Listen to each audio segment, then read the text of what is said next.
все-таки. Так.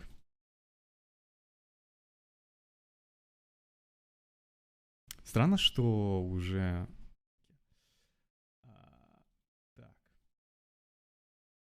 Holy shit.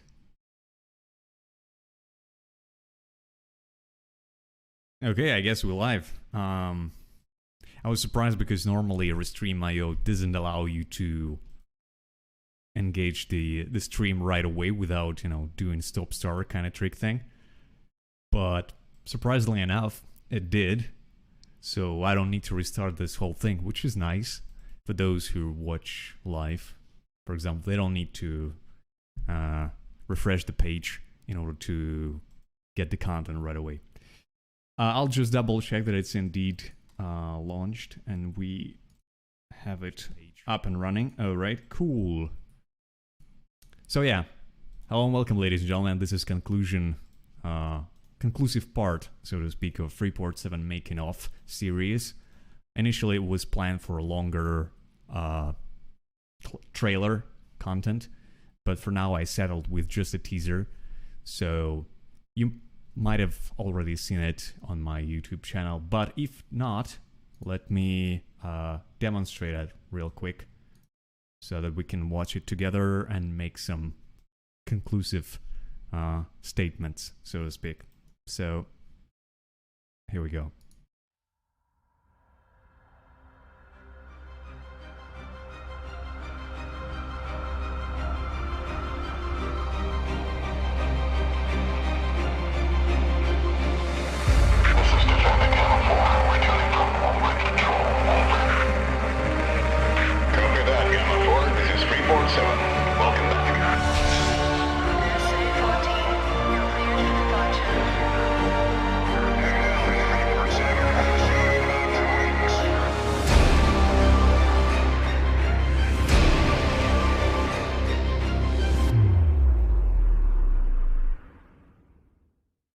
So that's it. That's like 25-second or so teaser trailer that I made during this whole series. Some people noticed, without doubt, probably a good thing that they do that. So more than half of the content is basically titles and credits, right? So I should probably get away from that eventually. But that was just due to the fact that it was fairly short, and I still wanted to put the logo and the title string at the beginning and the very end. So this one was done quite easily in After Effects with just simple trick of putting two layers of text slightly offsetted with a scale and put a texture on top. The font I used, I think, same one that Freelancer had in its title. So I wouldn't be stopping too much on that particular feature. The intro logo is just my logo, so nothing new here. And yeah, for the most part, it's just a couple of renders. I rendered them separately. So the fighter jet, the planet, then the main station, and the freighter. So the freighter actually has really nice lights flickering. Not really sure if you saw that. Let's watch again. Yeah, it's very subtle. I didn't want them to be like spotlights. It's just emergency lights indicating that this thing departs the main station. So yeah, it was shorter than expected one again. But we do have nice details in a station. Actually, if we try to, let me pull up the reference that we initially had. Hopefully I actually have it with the overlay engaged. All right, let me check if we have pure ref set up here. Yep. All right, so yeah, that was the initial reference that I used. So one might say that we were fairly close. So there was a station, there the dome, some water tanks or whatever, residential areas, bridges, freighter. The only thing that I had changed a lot is the top bit. it didn't matter how hard I tried to retain that feature as is, just adding some details, it didn't work. It just looked plain, low poly. So instead, I tried to just play around with silhouette first. I think this bit is just from some real life military ship or research vessel or something like that. So just plug it in, dyed it dark, and there you go. Worked out quite nicely. So in the end, we actually ended up with a fairly interesting silhouette. Let me zoom in here. Oh, okay. Well, actually, let's just go in Houdini and see for ourselves. So, yeah, just random extrusions and, I don't know, details, space elevators, radar thing, some antennas, and off we go. And the top bit is just randomly scattered some modules that I made real quick.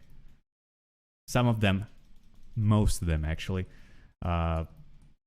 don't make sense in a space, I presume. I think, especially those giant vents that only God knows what they're venting or what they're for. Turrets are okay. I mean, we did turrets on purpose with the same relatively reasonable scale. Even though if we put the fighter jet next to it, it's probably be even bigger than fighter jets. So the caliber is quite big. Yeah, and I think for the most part, it worked out quite nice. I even retained the scale of the planet, so if we check out the actual scale, I'm not really sure if it's here or if it's inside. Oh, there you go.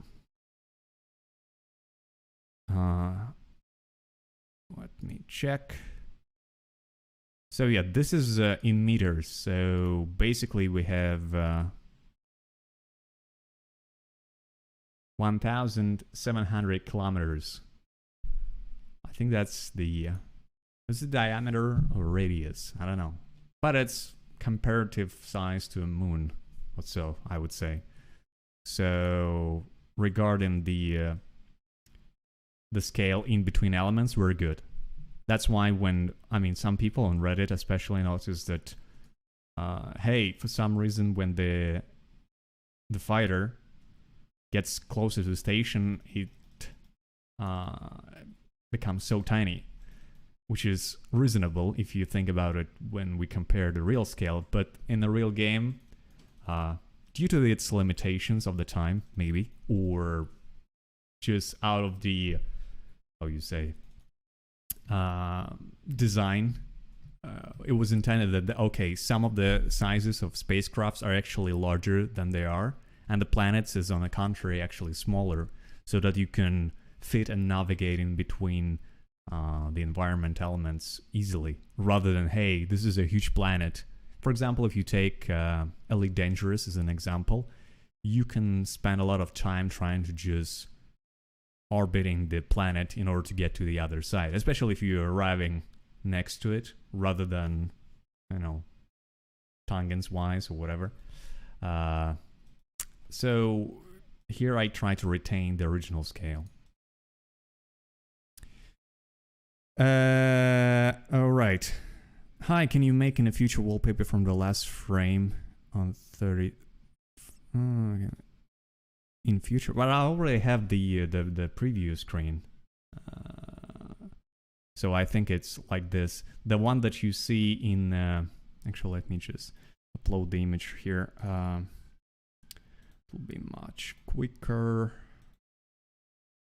Add media image.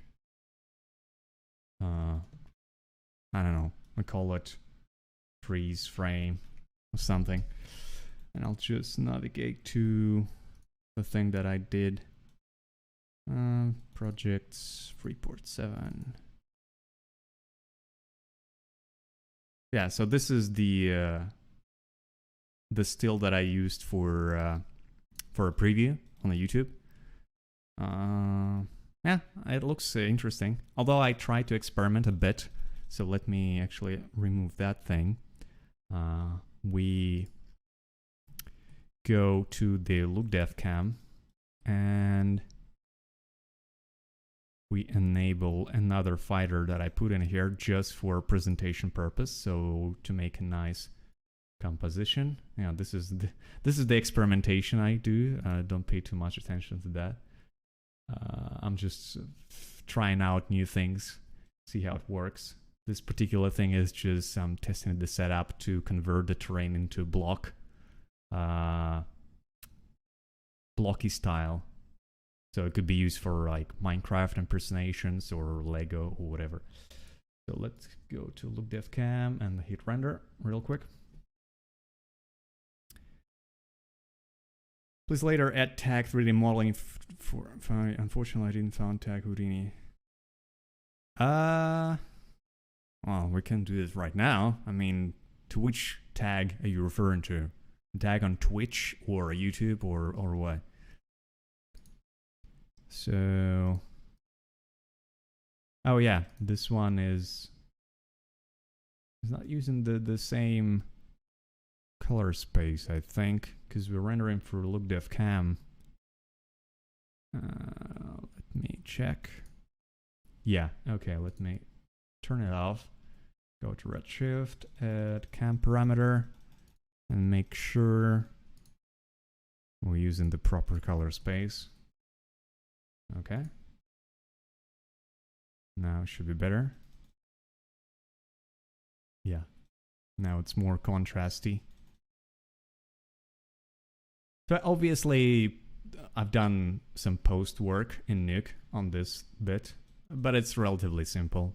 Once again, since I exported all the elements separately, I just play around with color correction, added a bit of glow, and there we go. So, actually some, I call them very dedicated viewers would probably notice some details on a spacecraft, even though the texturing is fairly simple on that one. I added only a couple of details, one being the actual call number that he says in the video, with my voice, incidentally, the Defender Gamma 4, so it's, I think it's DG04 on its tail. And there is another decal, it is on the shadow side, unfortunately, but I think you can get a glimpse of it in the very beginning of the cinematic. Not sure you can actually see it in the YouTube version though, because it's very blurry, and YouTube compression didn't do justice. Okay, let me try. I'm not really sure whether you see something here or not. I mean, if you can full screen, will you be able to? Because I can at this distance. But there's definitely something in there because I put it in there. On Twitch. Alright. Well, let's... Alright. Okay. Well, shut up. Alright, cool.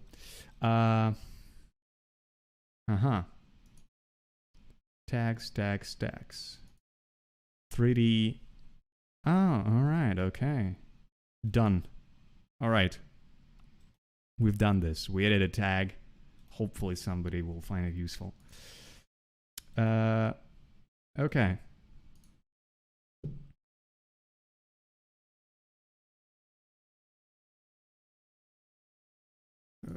Let me get back to my Windows.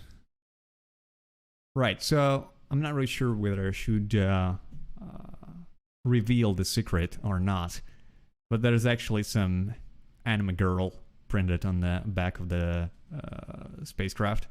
Initially, it was just a test to see if I can properly put a decal on that spot and that you can actually see it.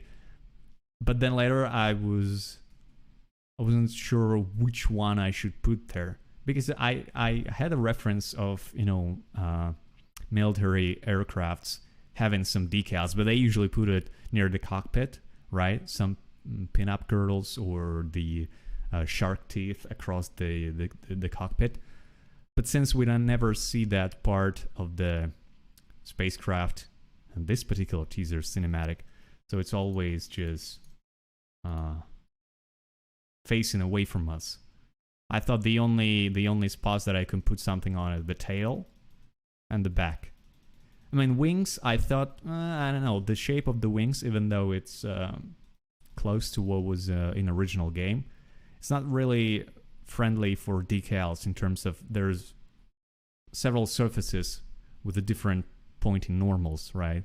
So if you put a decal, it wouldn't read properly, especially with the direct starlight, right? So we'll see the difference in values. I'm not really sure whether it will look good or not.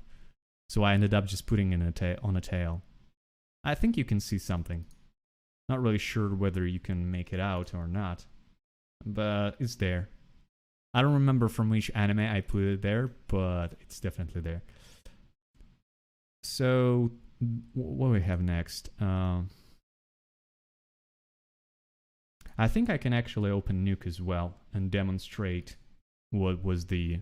Some people... Alright. I have to activate Nuke again, I guess. Even though I was using just for... as a trial. Not really sure whether it's... Oh, right. Yeah, okay.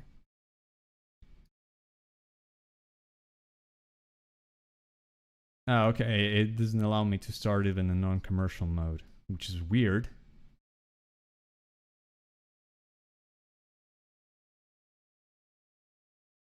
Well, I guess I won't be able to show that.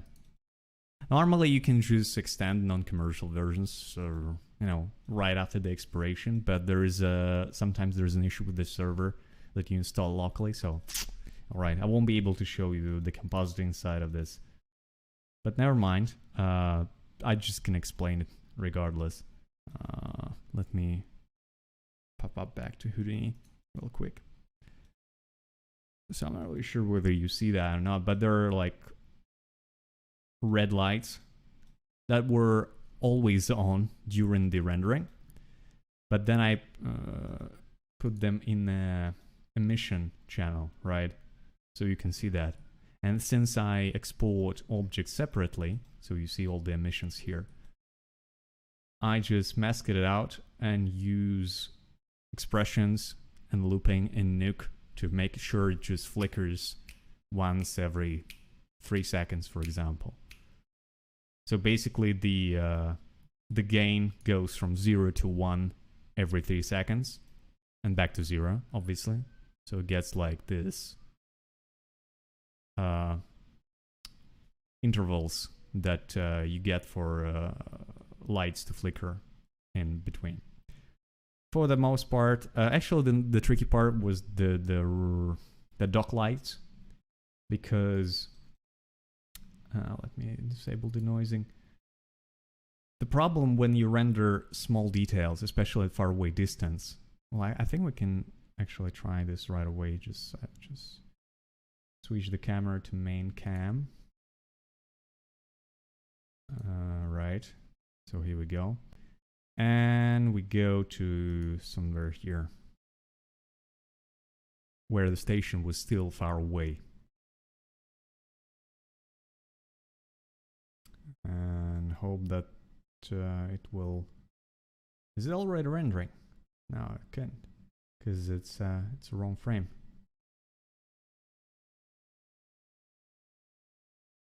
Yeah, okay. So there we go. Here's my point exactly. At this distance, since the lights are very small, it basically falls into the category of rendering error. So as you can see, it's almost 1 pixel wide, the lights.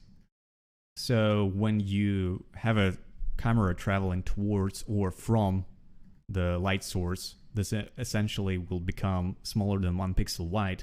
You'll have this flickering that you don't want to. That was a problem initially, because it doesn't matter which quality preset you use, which tolerance you use for a noise, it will still get to some... Yeah, like, see? It has only one light being able to render, because others just fall in between cracks, so to speak. So the solution for that was to actually make them invisible for the camera, so they still produce light that you can see on the docking doors. But instead, I exported those lights into Nuke and put them on a geo, just plain white geo with the white color, and then composite them on top. Well, obviously masking the bit that is we not supposed to see. And that way, because basically what it does, it's not rendering the light itself, it's just compositing the picture with the size of 1 pixel on top. Then you have a consistent outlines for those lights. So if we go back to cinematic and take a look, pay attention to those lights that are in the center. I'm not really sure whether you will be able to see it, because I actually, not only I don't full screen at the moment, but on a stream this image is shrinked a bit, but still, take a look. That there is no popping in pixels in there. They just gradually appear and you already see them right away. So there is some bit here that I wasn't very happy about, but it was too late to fix. And I didn't want to waste too much time on this. So there's some flickering here, probably because of the reflection having issues with while denoising itself. So I could have just masked it out and clamped to some particular value, but I don't think a lot of people noticed that. So there wasn't any particular issues with that. Also, there's another small aircraft that I was just a copy of the fighter to create some sort of movement. Otherwise, we only have 3 objects in the scene, so I wanted to add a bit more. Actually, initially it was I planned to add like small drones doing some repair or whatever. But then, first of all, I thought, oh, okay, that's another model to create, and I didn't want that. And second of all, due to the sheer size of the station, you wouldn't be able even to notice them at this particular scale. So we can barely see the... Can you see my cursor? Yeah, we can barely see the second fighter over here. So I really doubt that you will be able to notice a maintenance droid or whatever that is 1/3 at most the size of the fighter jet. So, I mean, you will probably be able to see the light sparks if he was doing some welding work on a station. But then again, it's probably better to leave it for another shot of the close-up of how, okay, there's the droid and here's, fixing the station or whatever. So... Ничего не понятно, кораблики-то будут летать. Лавдер, но они уже летают. Look at that. Well... I mean, let's maybe some people arrived just recently. Let's watch it again with the sound one more time. It's not very long anyway.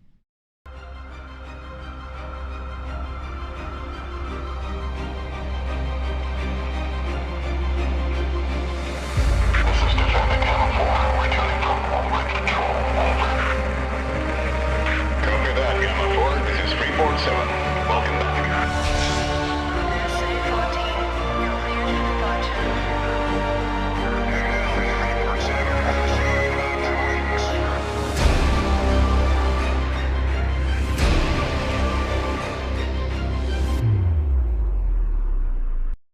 Alright, so if somebody missed it, there you go. Although you can find it on YouTube now, so there's no issues with that. Okay, going next. So what else? We talked about the freighter, about the station. The planet was actually the easiest part to do. Just throw out the sphere, scale it to a quite considerable amount, and then played around with max on noise, which is, I think, the best thing you get with redshift. Well, apart from speed, of course, because shader wise it's fairly simple. It's just a combination of 5 procedural noises on top of each other with a different composite mode. So I think it's somewhere apart from screen there should be somewhere else. Oh no, actually they all always choose screen. Basically, I think the screen is equivalent of maximum. So if you have 2 patterns, black and white, it usually takes the biggest white value from the two and disregards the other one, I think. Maybe I'm wrong. But yeah, that was the initial thought, and I actually executed it right the way I planned. So there is some simple diffuse map with noise, and the rest is just basically roughness and displacement, I think. It's not even displacement, actually, bump map. Well, because the planet is huge, so I didn't think we need to actually displace it. So we never orbited that much to see any parallax on that scale. So, what else? Oh, the simulation. The simulation was a new one to me. I never done sims before. Well, I did some. I think I did icicles for one of my how do you call it, personal project, which was just a still. I think we can. Let me quickly find it. Oh no, we can actually go to my art station and look there right away.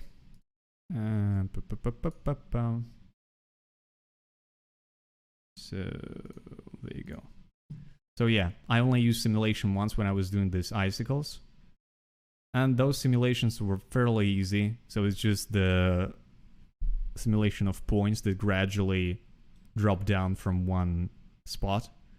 Well, local one. So basically I imported the rim of this generator and put a simulation on the points of the rim, and so it would create the solid geometry, and then I just convert it, I think, to VDB and back to polygons, and then apply ice shader to it. But here it's actually the simulation of the engine. So can we? Okay, let me stop rendering that. Get back to the scene. For now, I'll just go here, get inside, so go back. I don't remember from which frame the simulation starts, but I remove the packed one already, so I rendered it down, and so that we could easily access it later without re-rendering this whole thing. I don't remember. Okay, it's like 1340. All right, 1340.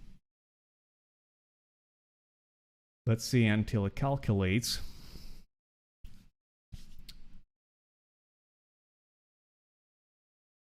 I think I've watched a couple of tutorials on that. Oh, once more, since I've never done Sims before, I'm primarily environment artist. That is trying to... The environment artist who's trying to become a generalist for the most part. So it's really... Not really sure why it's pre-computes the frames. Ah, no, because it's saved to disk. That's not the... Yeah, okay. Because the simulation frames are somewhere else. All right, so let's start. So this is the simulation of the engine, basically. Not really sure how accurate that looks, but I think for a futuristic jet fighter, it looks okay. Especially since I've never done this before, I was quite pleased with what I got.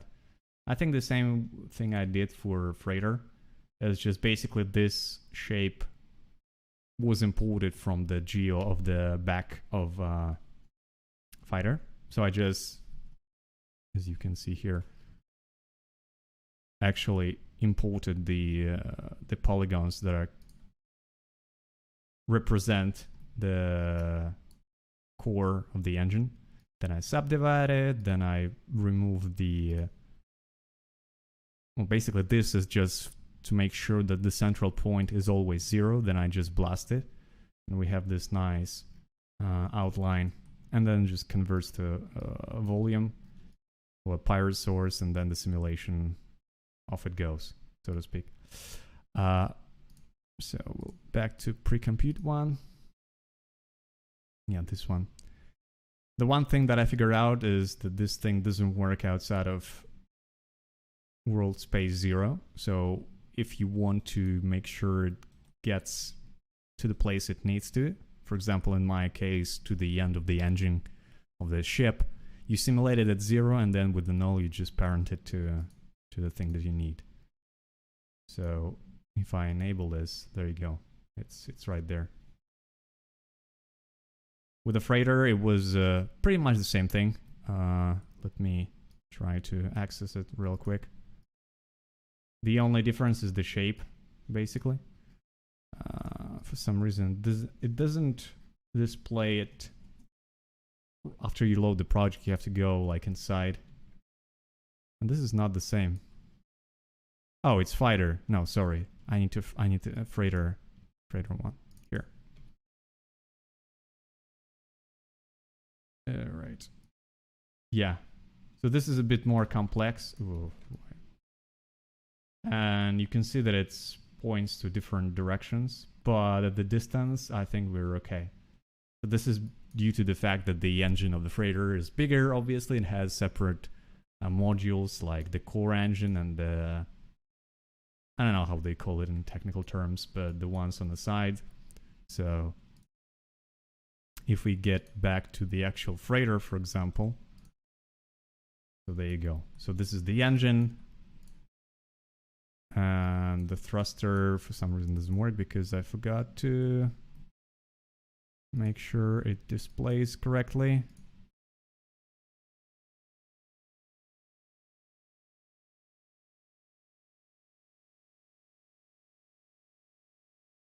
Yeah, as I said before, we need to simulate it first without parenting. Otherwise, it doesn't work. I don't know why. I never done simulations prior to that, so I have no idea why it works the way it works, which is weird to me.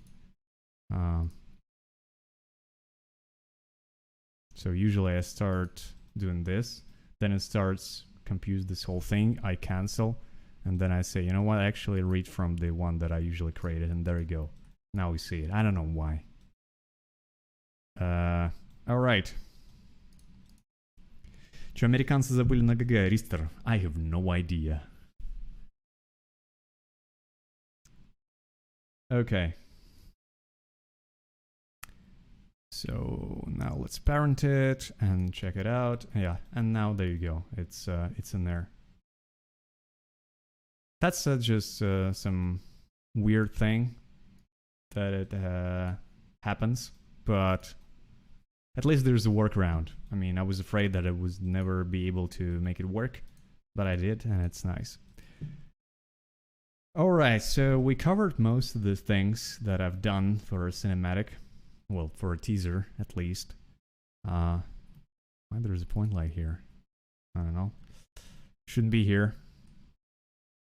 I'm just thinking what else was done.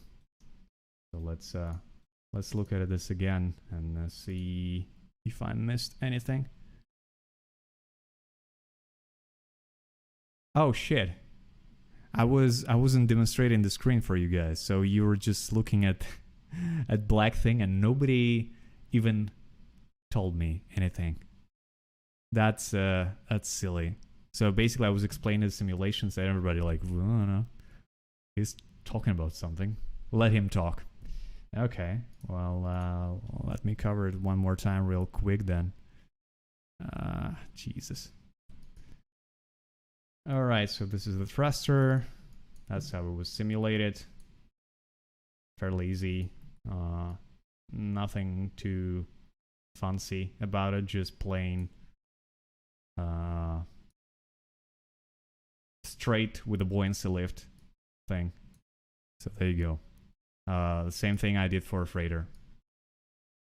Basically, if you rewind like 10 minutes and listen to what I was saying and imagine that you look at this thing, then we're good. All right. So we go back here, we parent it here, and we go back to main cam.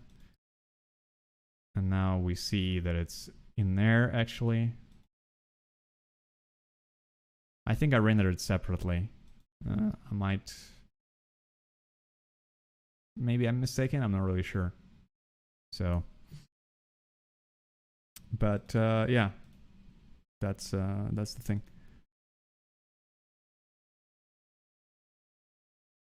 and let's watch the thing again and just double check if I missed anything. Right, let's go to Chrome and watch it again.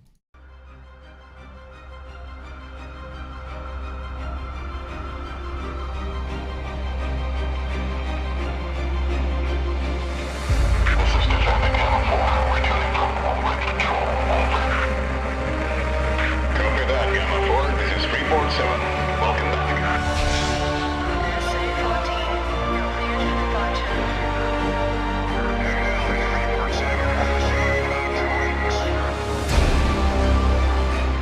One more thing, I probably can explain how we did the sound. Well, not the music, but the sound. But I'm not really sure whether I'll be able to demonstrate. Let me try. Because usually I switch my audio device while I'm doing this, but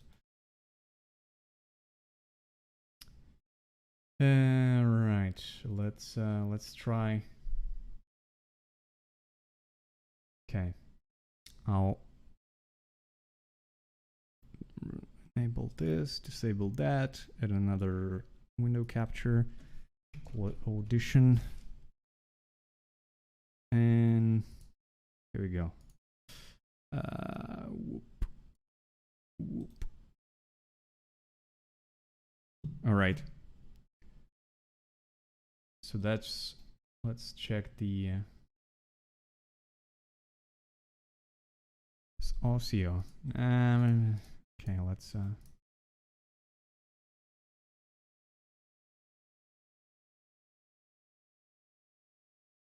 okay. Hopefully it will work.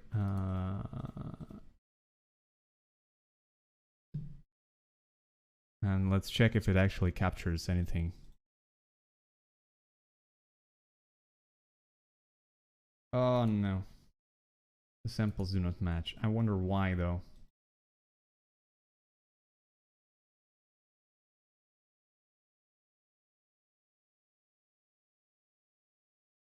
Because usually, well, it's either 44 or 48K. I'm not really sure. I need to double check, but let's try recording again.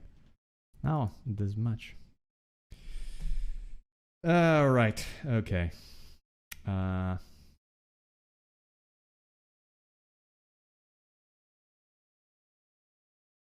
The problem is that I cannot, without replugging the audio device, I cannot demonstrate it. But but I can import the sound, right? It doesn't matter that I can't record. Although, do I have a sound anywhere available? I'm not really sure.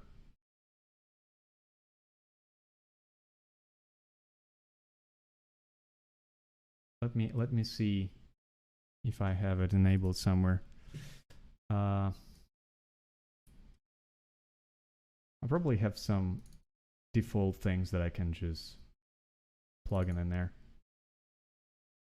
Sounds.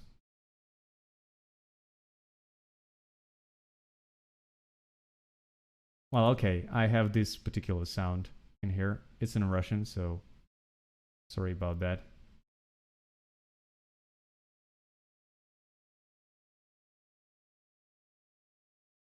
У нас было 2 пакета травы, 75 таблеток мескалина.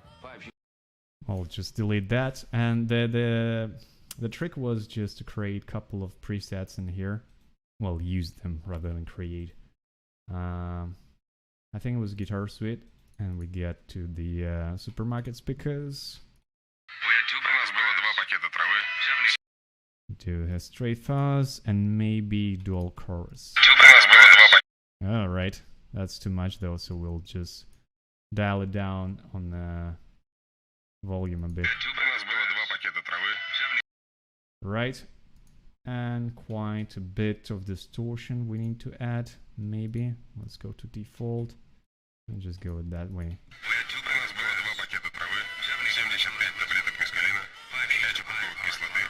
And that's it. That's how I did the radio transmissions basically. So I recorded my voice and applied a couple of hacks. Done. And now we have the radio communications in between the ships. So that's a very simple trick that, I don't know, I've been using it since high school when I need it. So, all right then. I mean, that was the initial breakdown of cinematic process that I undertook in order to create what we saw already several times. Now the question is, what's to be done next? Should I continue this one or switch to another one? So for those of you who are subscribed to the YouTube channel or just fancy some interactions in between streamers and the audience, there is a vote going on a Bizarre Self-Production channel about which theme should I pick for next, cinematic or a teaser. So far there's only 12 votes, which is not really representative in terms of statistics, since we have at least 2K of subscribers. So it would be nice if whoever will find this in the recording and actually watch this through this point participates in this and will provide their opinion on the matter so that we can decide, okay, should we go with StarCraft, The Adventures of a Curious Probe? Should we pursue further the Freelancer thing? Although for now it appears that it's not that popular as StarCraft cinematic was, so 260k versus 1k for now. Granted, 260k has accumulated, well, has been accumulating throughout the year basically, rather than 5 days for Freelancer. But I just sensibly to assume that StarCraft is much more popular IP rather than Freelancer, so I'm not really sure. Something from a fantasy genre, which is not as popular as the last one, which is just surprises basically. But yeah, it would be nice to get opinions on the matter and see if people will actually come up with some ideas. You can just suggest something in a comment actually. So like Monsieur Sharov did in his comment, suggesting that we try something from Isaac Asimov, I guess. But once again, I still undecided. I need to think about it more and just compare the notes basically and figure out what I can tackle with my current abilities and time frame and what I cannot, basically. Tomorrow Hero. One more time with the Chinese. Let's try something more sensible. We need to either pursue the idea of chatting in English in order to educate ourselves, viewers included, or not to be bothered at all and just use plain Russian. Yeah, I mean, I'm quite pleased that some people on Good Gamer still pay attention. Maybe even more than half of them have no idea what I'm talking about, but they see some 3D modeling and they're like fascinated. All right, like let's see where this goes. So, yeah, I'm just still curious what I can. There were a couple ideas that I had in my head. First of all was Cowboy Bebop. Since I still have, I think, roughly 20 days Redshift license left. So if I manage to tackle the modeling part rather quickly and just come up with some teaser of either main ship from Cowboy Bebop or Spike's fighter or anything, and some relatively simple environment, I can probably do that, but still have no idea. Especially if I decide to pursue the shot where the not really sure if you actually let's watch together. So all right, so spaceship. So it was either about this ship or the actual main and yeah, that was the image that I had in mind. So I can create some distant background, mountains or something like that, model the ship and then make it fly across the ocean or sea or whatever. And that, I mean, the environment for that could be done in a day. The ship, I'm not very proficient with hard surface, one more time, but I can try. But then again, I have no idea how Redshift will tackle the large scale environments, especially if I decide to simulate the water properly.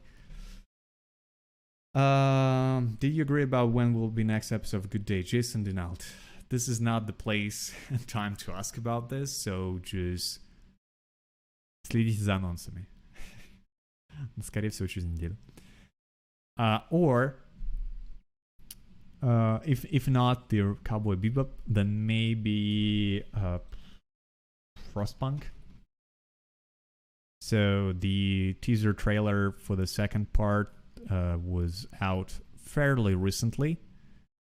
Given the fact that I have no capabilities of modeling characters, then this particular bit will be left alone.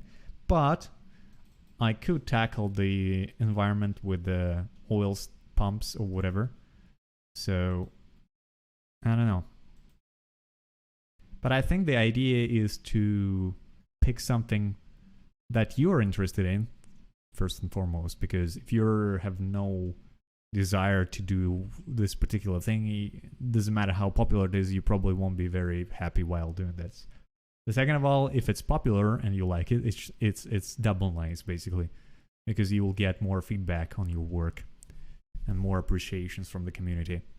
So I would say Frostpunk is sensibly famous. Much more famous than Freelancer, that's for sure. Maybe it's a good idea to make scene from StarCraft where Zerg owned Terran base after 30 minutes surviving the lane before.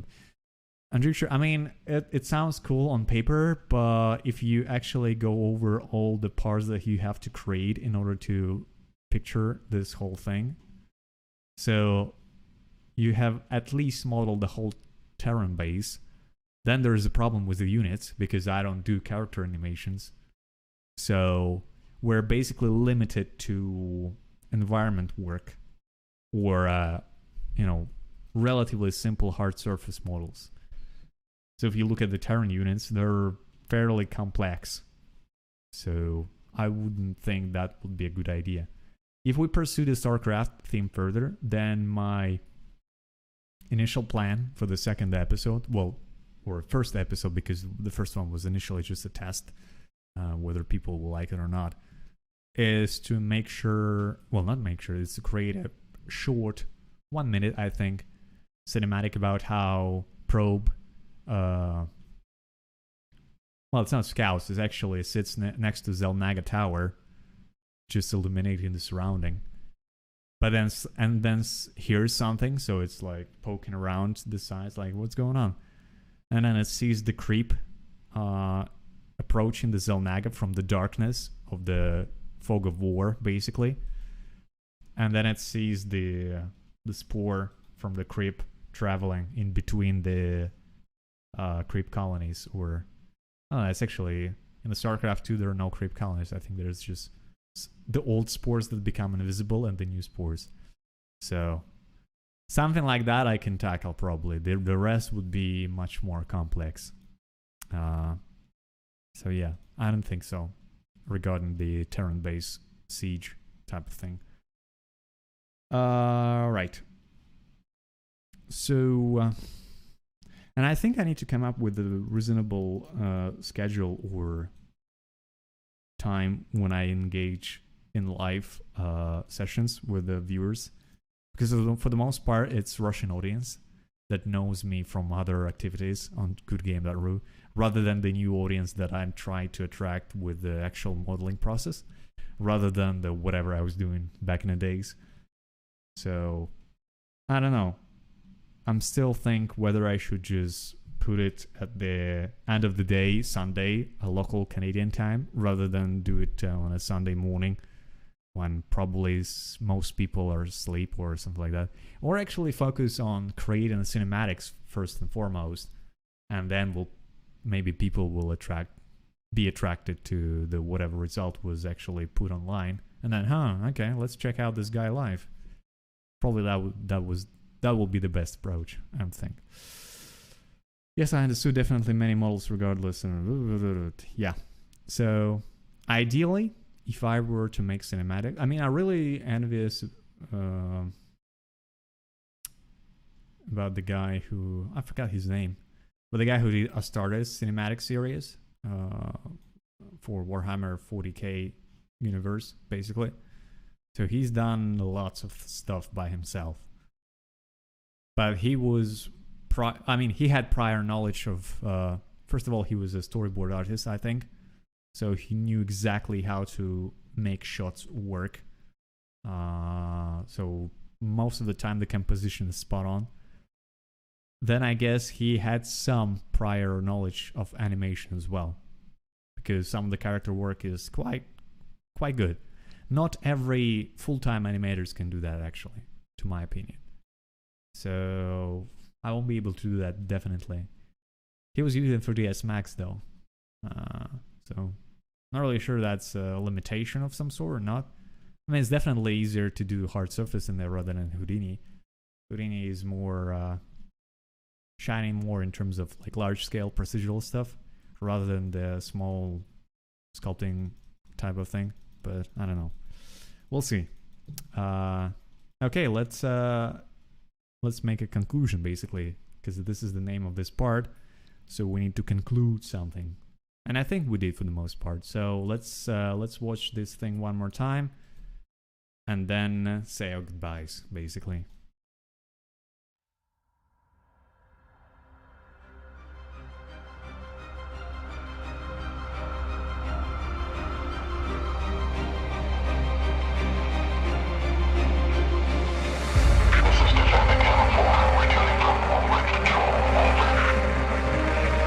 Copy that, Gamma 4. This is Freeport 7. Welcome back.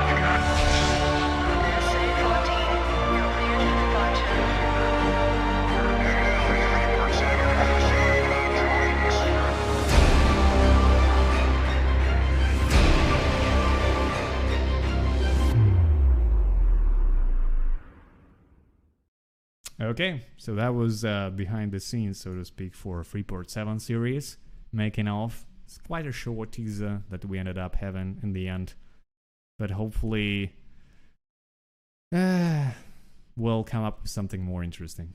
How difficult to create massive army view from afar? Well, define massive army first. Second of all, it's probably more towards the crowd simulation, and I don't do crowd simulations as well, so that's actually in a production there are totally separate entities of people that usually tackle those kind of tasks. So you have effects artists who do simulations. Normally you have crowd artists who just do crowds and large scale characters. I mean, by the large scale, I mean not just the huge one character, but thousands of, for example, like the army, for example. And yeah, and there's an environment artist who do mostly just the environment. So I'm still on the end of the spectrum of that sort of thing. So, all right. So one more time, thank you for watching. Stay tuned for more. Give me your feedback so I could decide what I have to pursue further regarding the theme for a new cinematic. And I'll probably do a couple of tutorials just to, you know, make sure it's not just plain and dull thing in between. All right, that's it. Thanks again, and see you around. Cheers.